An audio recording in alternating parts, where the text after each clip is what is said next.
College with Chris Graham. We better do a podcast on this today because today is the day that, at least for maybe the next few weeks, I guess, UVA Football is looked at as the favorite in the Coastal Division. Hello, Chris Graham here on the podcast. We're going to talk UVA Football, of course. And we're recording this on Monday, the ACC releasing the results of the vote by the media, including yours truly. Scott German joined me in the votes as well at the ACC kickoff last week. And Virginia gets the nod in the Coastal Division. 82 first-place votes out of 173 votes overall cast at the kickoff. And Virginia voted number one in the Coastal. Clemson voted number one over in the Atlantic Division, no surprise. 171 of the 173 possible votes. And then Clemson gets 170 of the 173 votes in the tally for overall ACC champions. Syracuse actually gets two, and then Virginia gets one. Syracuse did get two first-place votes in the Atlantic voting, and then I'm supposing those two folks would have then voted for Syracuse to beat Virginia or whoever over in the Coastal. But Virginia's a favorite in the Coastal. So looking back to the last time this happened, it has not happened. This is the first time Virginia's been the favorite since the ACC split into divisions back in 2004, I think, or 2005 actually. And the first time Virginia's been a favorite in the ACC dating all the way back to 1990. And for perspective, at least from my life span, that was when I was a entering first year student at the University of Virginia. That's been a while. So Virginia a favorite in the ACC Coastal. Now I did an inside the numbers column because I noticed something when the way the press release was worded got my attention. Virginia, I mentioned, got 82 of the 173 first-place votes, but only finished 11 points ahead of Miami. So it made me think, I wonder how many votes Miami got, because, that maybe they got 71 votes. They got 55 votes, and then Virginia Tech got 20 votes. So actually the first-place vote split was, a little more in favor, a little bit more overwhelmingly in favor of Virginia. But then, I had to do some math. Because I like doing math. I like doing these inside the numbers type columns. And the way points are assigned, 7 points for a first place vote, all the way down to 1 point for a seventh place vote. Makes sense, easy to do the math. You can tell that Clemson on the Atlantic side, based on its final point total, they got 171 first place votes in the Atlantic and then 2 second place votes. They didn't get voted any further back than second. Virginia, though, with the 82 first-place votes, then you start doing the math on this. The other votes, the other 91 voters, Virginia averaged 4.71 points per ballot. So, unlike Clemson, who averaged 6 points per ballot on the two, the Tigers didn't get tabbed first place. Virginia averaging 4.71. That's not even third place on average on those other 91 ballots. I've decided to look at the other schools just to get a sense.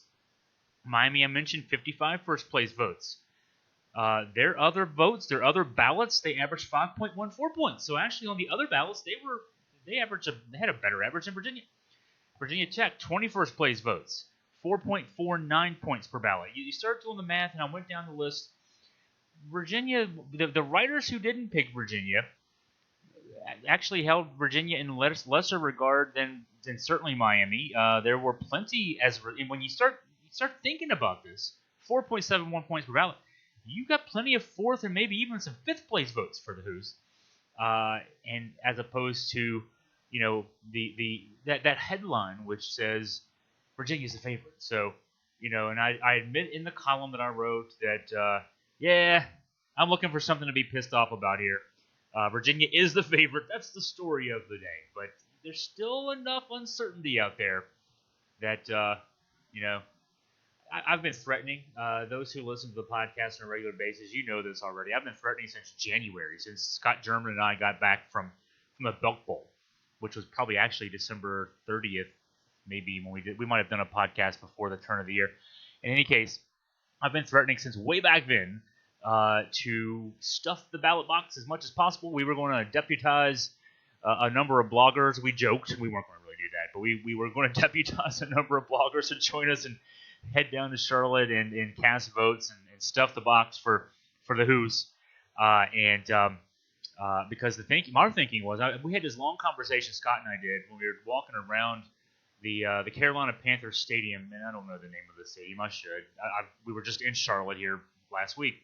I ran around it. I'm a morning distance runner, and baseball stadium is just across the street from the football stadium, and that's the area I try to run when I'm there. It's easy, no traffic, that kind of thing. So, but we were walking around that stadium, big stadium, and it took us a while to find our car in the post game, and we were breaking down the race. We were breaking down the Coastal race because by that point everybody had played their bowl games in the Coastal, because the Coastal teams didn't fare nearly as well as other Power 5 conferences, divisions, and that kind of thing. So. I was saying, yep, you look at it, Virginia should be the favorite, but they probably won't be, Scott. And Scott was mad. I got Scott fired up mad. What do you mean they're not going to be the favorite? Well, because who votes in these things? Who votes in these things? And it's not just people who necessarily vote with a lot of knowledge. I mean, and honestly, yeah, you cover the team you cover, and you'll see how it comes out. Well, favorite. So there we go. Virginia is the favorite in the Coastal, and I imagine that tomorrow, I'm sure there's a schedule somewhere that I have not had access to, but the only other thing really to announce at this stage would be the preseason teams in terms of the players, first team, second team, whatever else team they do in the voting. That's the only thing to look for tomorrow. I'm not breaking the news here. I've already posted my ballot online. I did that last Wednesday. Bryce Perkins will get at least 2 votes for ACC first team quarterback, and he'll get 2 ACC Player of the Year votes. Scott German and I both voting, and this was not a stuff the ballot box case. My vote for Bryce Perkins was, I think he's the best quarterback in the ACC. I know Trevor Lawrence is getting Heisman hype. Bryce Perkins may or may not. I'm not sure Virginia's going to launch a campaign for Bryce. Whatever value there is to that. But, throwing for over 2,600 yards, right at 2,600 yards, running for over 900 yards, accounting for 34 touchdowns last year. Perkins, to me, is the best quarterback in the conference. And if he's the best quarterback in the conference, and if my voting says that Virginia is going to play in that championship game, I think that makes him the Player of the Year. So he'll get at least 2 votes. We'll see tomorrow. Scott German texted me today. He's on vacation in the Outer Banks, and he asked me when I sent him a text about Virginia getting the preseason nod in the Coastal in the balloting.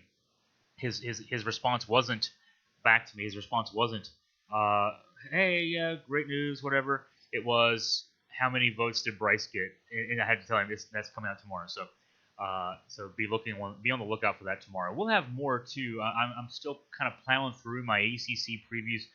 We will preview the Coastal teams because Virginia. I mean, we do play Florida State, we do play Louisville on the other side, but because of the focus on the division, we will preview all the Coastal teams, and those previews will be coming out in the next. In fact, we started today. We've already written the Georgia Tech one as I'm recording this podcast.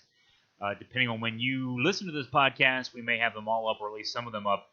But between Monday and Tuesday, we'll get all those done. We are done for now with our UVA previews from the kickoff. Our interviews with Bryce Perkins, Bryce Hall, Bronco Mendenhall. We've gone through those, and in fact, we're going to talk a lot about some of the results of those interviews here on the podcast today. But that is just kind of giving you a sense of what we got coming up the next couple of days on AFP from a ACC and UVA football perspective. So, so now getting into, I guess I should say, our coverage of that ACC kickoff and focusing on UVA. I'll start with this. One of the first questions that Coach Bronco Mendenhall took in the writers' portion of the media event at the kickoff on Thursday last week was about the emphasis on the Virginia Tech game. And I wrote a column, the headline, Bronco Mendenhall, that game has to be won by Virginia. The question from one of the reporters was, do you feel like that your emphasis on that Virginia Tech game last year may have cost you in that game? And looking back, I mean, I think it's a fair point to make through a question that maybe there was a bit of overemphasis on that game. It was, I mean, the way I put it in the column, and I'll even be more explicit here, there were some tight assholes out there last year in that first half, especially when Virginia Tech jumped out to that 14-0 lead. I felt like Virginia outplayed Tech for long stretches of that first half, but at the end of the day, it was 14-0 Tech at halftime. And I think a big part of that was, hey, we've put so much effort and so much emphasis on winning this game that they played a bit tight. And you saw in the second half, then, I mean, without knowing what was said in the locker room that loosened things up, boy, 31 points in the second half. They scored, I want to say it was on 4 straight possessions at one stage. It had the game in their hands. I mean, that game was lost by Virginia as much as it was, or more than it was won by Virginia Tech. And you lose the game 34-31 in overtime. But if not, I mean, in my opinion, this is my opinion, if not for that way they played that first half, the tight way that team played that first half, you don't need to worry about a ball laying on the turf in the end zone that should have been recovered by UVA. You don't need to worry about an alley-oop pass on 3rd and 10 that goes 40-some yards. That you don't need to worry about play calling on when you turn the ball over, turn Tech over inside the 10-yard line. You don't need to worry about those things. If Virginia plays that entire game the way they played that second half, there's no question that the game is a blowout win for Virginia. They just didn't play that way. They played like a team that had too much pressure on its shoulders. And so again, the question asked of Bronco, do you go back into it with that same approach? And his answer was quick. I mean, I don't know that you can really emphasize how quick. As soon as the reporter asked the question, the approach is similar, Bronco said. That doesn't mean the goals change. The brutal fact is that game has to be won by Virginia, has to be won sooner rather than later. So there you go. The focus is going to be on winning that game. I know that I'm among those. In the media, you get to walk into areas of Scott Stadium and underneath Scott Stadium that fans don't get to walk in. At least last year there was a big sign, beat Tech. There was a countdown clock and that kind of thing. I mean, it was a big emphasis, and that's not going to change, according to Bronco. He said, for our program to be healthy and to reach its potential, not only on the Coastal side, but for the future of the program, we have to continue to make the changes and improvements necessary in all facets of the program to win that game. So really, the emphasis is going to remain the same. He said, I think we've closed the gap, and then he corrected himself. We're closing the gap. If we've closed the gap, that means we've won the game. So there you go. The point's going to be, we need to win that game. And obviously, you need to win the game. You need to, there's no question about that. It's just, to me, there's a matter of, you can kind of feel it. We sat and we talked with Bryce Perkins in depth about it. He was asked if he remembered the final play of that game. And he said, yeah. I mean, he again, was quick with his answer. It was an RPO, run pass, tight end in the flat. Supposed to read the defender. He felt like he read the defender. His goal was to pass the ball to the tight end. He felt like if all he's got to do is deliver a very simple pass in the flat, it's going to be a touchdown. Game's over. Because the way that play was defensed, with the defensive end crunching down on him, that there was no one out there in the flat. He gets the ball in the air. It's caught. It's a touchdown. And he said the problem was he was in the pistol, didn't jump back far enough. He kind of bumped into the running back. That's what he's still trying to throw the ball. That's what causes the fumble. And then Virginia Tech recovers, wins the game. He said he went through the 5 stages of grief with that, and anger is where he was stuck at for a few weeks leading up to the Belk Bowl, and he felt like that was actually a good thing for the Belk Bowl's perspective. He felt like, you learn sometimes from mistakes, you learn from preparation issues, and he felt like, the anger led to an increased focus on that Belk Bowl game, and he felt like the team did that too. The whole team kind of bought in and wanted to prove themselves and prove to the world that they could overcome. And you got to remember, too, they had also lost in overtime to Georgia Tech the week before on the road. So 2 back-to-back losses on the road in overtime. They wanted to finish out strong, and they did, and beat a team that was favored to win the game and came in carrying swagger and shut them out 28-0 in a game that wasn't even that close. So his answer, included, when you transition to this year, what he hopes is that some of that anger still kind of lingers in a good way. Transition to this year, we have to keep that same anger, but apply it to every game and not wait for a loss for it to be reactivated again. And that's, when you're a sports fan, and if you've played sports before, if you still play them now, if you play rec league, whatever you might play, you can kind of identify with this, right? That it's often the case that after a loss, you'll see, if you play a sport, oh yeah, okay, we need to try harder, we need to be upset, we need, focus more, but also then you kind of look at the things you did wrong and maybe correct them. And you certainly see that in the teams you root for. I will always argue that if not for the UMBC loss in 2018, I don't think that 2019 happens for UVA basketball.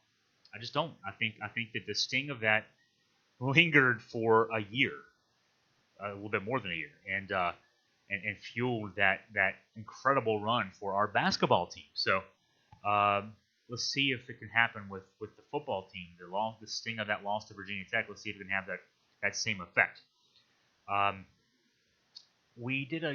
Scott German and I both did columns on Bryce Hall, and what I found interesting about Bryce Hall, and what I find interesting about Bryce Hall, is how, in a way, I look at him as sort of the microcosm of the foundation of the rebirth of this UVA football program that we're now talking about being the favorite in the ACC Coastal. That the last 2 years, last 3 years, Virginia entered, and maybe longer than that. I'm remembering the last 3 years. Bronco Mendenhall's first 3 teams were all picked to finish 7th in the Coastal, 7th and last in the Coastal Division. This team is picked to finish first. You look at Bryce Hall. In high school, he was a receiver, and he put good numbers up as a receiver. 50-plus catches each of his last 2 years, averaged over 1,000 yards per season as a high school player. Man, those are good numbers for a pro player in high school ball. Those are really good numbers for a wide receiver. Of course, he's playing defensive back for UVA. He played some safety. He was recruited by schools mainly as a defensive player, mainly as a safety. Only a 2-star recruit. And, and his other offers, I pointed this out in a column: Albany, Coastal Carolina, Delaware State, Duquesne, New Hampshire. We're not talking about even big-time 1AA offers. We're not talking about Montana and JMU offering him. We're talking about, second-tier teams in FCS football. So he was the 54th best player in the state of Pennsylvania, according to Rivals. He was the 202nd best cornerback in the nation. 202nd. There were 201 guys better. He's a projected first-round NFL pick. He would have been a first-round pick if he came out last year or for this year's draft, 2019 draft. And that's in 3 years. He went from 2 stars, 202nd best cornerback in his class, to being a projected first-round pick. And he's back this season because he wants to finish some things out. And I kind of look at him in the same way I look at this UVA football program. That first year, Broncos team went 2-10. As recently as this time last year, Bronco Mendenhall, 13 months ago, back in June of 2018, gave a talk to the UVA Board of Visitors where he talked about how he felt like he only had 27 ACC caliber players. It was going to take a while to get this thing going. He was complaining about tough schedules, and the schedule is not tough, but he was complaining about the schedule he's got being tough. And to go from 13 months ago, those statements, to being the projected preseason number 1 in the ACC Coastal Division, wow, this program's come a ways, and Bryce Hall's come a ways. And talked about that with Bryce. What a humble kid too. This kid again, barring something unforeseen, he's going to be a first-round pick in the 2020 NFL draft, and he doesn't come across that way. He comes across just a kid who's working really hard, and just such a humble man, such a humble young man. He talked about how he had to grow up a lot. He came in as an 18-year-old kid, didn't really know what he was doing. He only played safety and wide receiver. He was more known for what he did at wide receiver, and he's told by the incoming coaching staff at UVA, "We're going to try you at defensive back." And he said as a first year, he didn't really want to play, because he knew so little about the technique at defensive back that he kind of wanted to sit a year out and figure it out. And instead, because of injuries ahead of him and lack of depth ahead of him, he played 12 games that year. He started 7. Eventually, took over and became one of the linchpins of that defensive backfield. for a guy who came in not knowing the position and not wanting to even really play because of the lack of knowledge about the position, made himself a very valuable member of that team. And then in 2017, he started all 13 games. He was second on the team in passes defensed. And then last year, 2018, he leads the nation in passes defensed. So in 3 years, he goes from not knowing the position, not wanting to be on the field because he didn't feel like he knew enough about the technique of playing defensive back, even in high school, much less at the college level, much less at the Power 5 college level. He goes from that to being the national leader in passes defense in a first-round NFL projected draft pick. And so, yeah, I kind of look at him as that guy. I look at him as the guy that, is his rise mirrors to me the rise of UVA football. We'll see if it completes this year. We talked we talked about that with him. Scott German also did a nice column on Bryce and hitting some of those notes and hitting some other ones too. So look at those two stories. Go to our archive section on InvestorFreePress.com. Now this sort of the last column I did previewing the season, it was about expectations. When I wrote this, we were still waiting for the results of the voting and the media poll to come out. We didn't know what they'd be. I kind of thought they might put Virginia first, but I was waiting to be mad about not being first, just because to me, these don't mean anything. Obviously, don't mean anything because Miami was a favorite last year, finished 7-6. Famously, I think it's every year Georgia Tech has been picked first. They've not finished first. They have actually finished first in the Coastal 3 or 4 times. Obviously, the years they weren't picked first, they did finish first. It's one of those things. It just doesn't matter in that sense. But for Virginia football, where this program has come from, where it's been the last 15 years, it kind of does matter some. So that's why we're putting some emphasis on this, right? But now you got to play. Now you're the favorite, Like last year was a surprise. And Coach Mendenhall, I remember talking with him in Charlotte before the Belk Bowl last year. The day before the Belk Bowl, had a nice media availability. Got to talk with Coach for 5 minutes, one-on-one.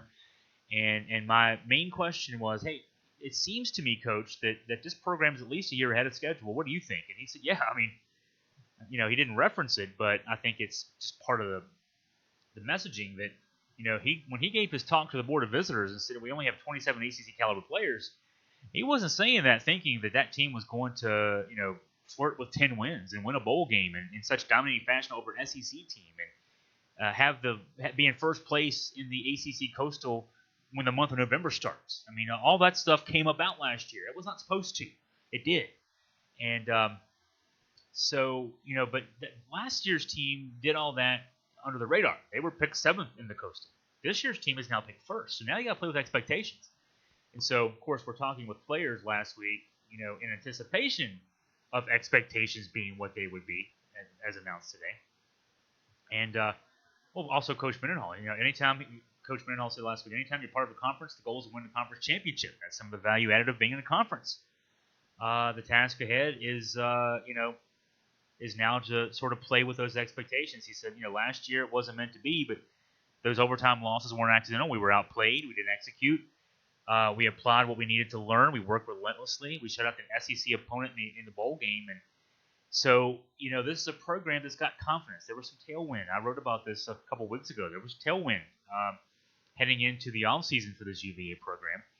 And, now there's optimism. And talked about that with the players. There's nothing from our standpoint as fans that they don't have, and even more so. I'm talking with Bryce Perkins. It doesn't matter, he said, what anyone else's expectations are because they're not higher than ours. We look at every game and say, why not? Why should we lose this game? Our expectations for ourselves are greater than a lot of outside expectations.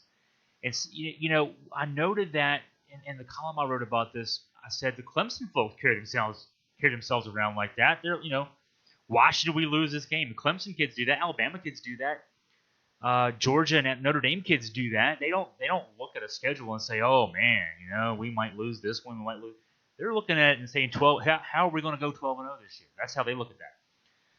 For UVA kids who, Bryce Hall was not only a 2-star recruit with no good offers coming out of high school, but he was being recruited by a program that had a long record of losing, and it continued losing when he first got there.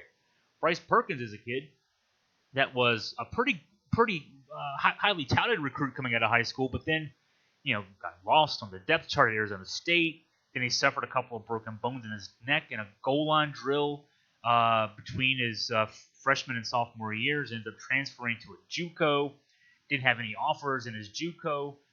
Then he gets a call from UVA across the country. Never heard. He basically had only heard of UVA because his brother Paul at UCLA had played UVA a couple of times. He knew nothing really about UVA football, but he comes across the country, ends up starting right away, and doing all the stuff he's done. But you got those couple of kids are examples of where this program's come, which is from nowhere, and they're carrying themselves. I don't know if swagger is the right word. I mean, I feel like it. They're not arrogant kids, certainly, but they're confident kids. Confidence and swagger go together, and for them to talk in this way, we don't look at games and say, why are we going to lose this game? They look at it and say, how are we going to win this game? And, Bryce Hall was asked, what's your message to fans heading into the season? He said, believe. I want you to believe. That's my message, believe. And so that's where we leave this, is this UVA program today got some nice recognition. Got recognition from the aggregate of the ACC media. We are tapping you on the shoulder and saying we think you're going to win the Coastal Division. Now, again, when the games start on August 31st and you play at Pitt the first week, that really doesn't mean a lot. You got to still go out there and win games. But Bryce Hall said it, believe. They believe, and so for the first time in a long time, UVA football enters a season with expectations. Believe that. I want to thank you for listening to the podcast. We're going to come back tomorrow and we'll talk some more. We'll talk about we'll kind of go down the ACC Coastal as I'm writing my previews of each team leading into the season. We'll delve into those a little bit, and that'll get us ready for the 2019 ACC football season. I want to thank you for listening. Have a great day. Wahoo wah.